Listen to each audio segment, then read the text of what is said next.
હવે જો આમ છે ને બધું સારું થઈ ગયું છે, કોઈ પ્રોબ્લેમ નથી, રોજ કમ્પ્લીટ આવી ગઈ છે.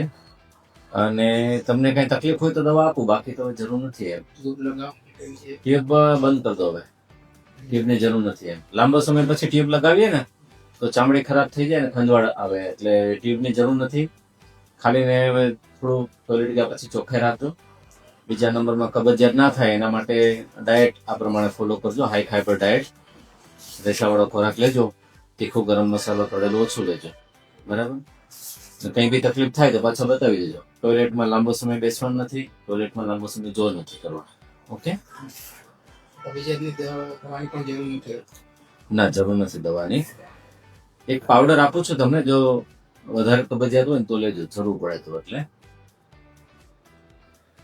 કાંઈ લેવાની જરૂર નથી. હવે આડસંડાસ આવે ને તો લેવાનો છે કબજિયાત, પાણી સાથે લેવાનો છે રાત્રે સૂતી વખતે, બરાબર.